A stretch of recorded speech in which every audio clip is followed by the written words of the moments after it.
মহাবিদ্রোহীর অনুক্রান্ত আমি সেই দিন শান্ত জমে উদ্দীপিত শহীদ শরীফ ওসমান হাদি। একটি নাম, একটি দীপশিখা, একটি অনন্ত ক্ষত।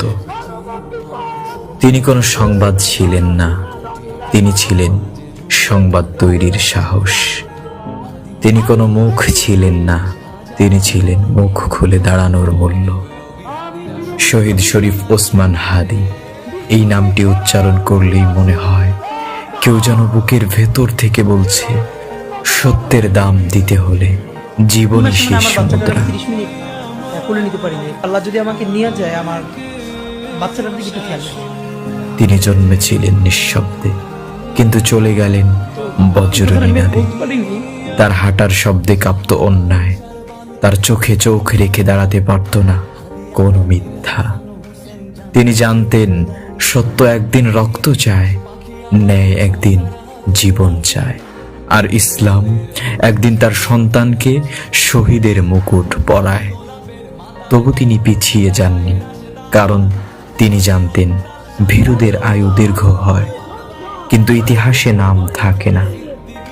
শহীদ শরীফ ওসমান হাদি ছিলেন সেই মানুষ যিনি রাষ্ট্রকে ভালোবাসতেন ঠিকই, কিন্তু রাষ্ট্রের ভুলকে কখনো ভালোবাসেননি।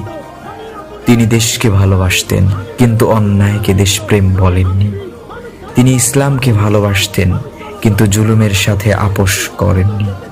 তার কণ্ঠে ছিল আগুন, কিন্তু সে আগুন পোড়াতো না কোনো মানুষকে। সে আগুন পোড়াতো অন্যায়কে, জুলুম অত্যাচারকে। তার কলমে ছিল শপথ, তার চিন্তায় ছিল উম্মাহ, তার বুকের গভীরে ছিল একটাই আর্তনাদ, এ দেশটা ঠিক হবে তো। যেদিন তিনি শহীদ হলেন, সেদিন শুধু একটি মানুষ মারা যায়নি, সেদিন একদল ভীরু বেঁচে গিয়েছিল, আর ইতিহাস এক ফোঁটা রক্তে আরো লাল হয়ে উঠেছিল। মায়ের চোখে সেদিন আকাশ ভেঙেছিল, স্ত্রীর নীরবতায় শব্দ হারিয়েছিল পৃথিবী। সন্তানের চোখে প্রশ্ন জমেছিল, আব্বু কি খুব সত্য কথা বলেছিলেন? হ্যাঁ, তিনি খুব সত্য কথা বলেছিলেন, এতটাই সত্য যে সত্য সহ্য করতে পারেনি অন্ধকার।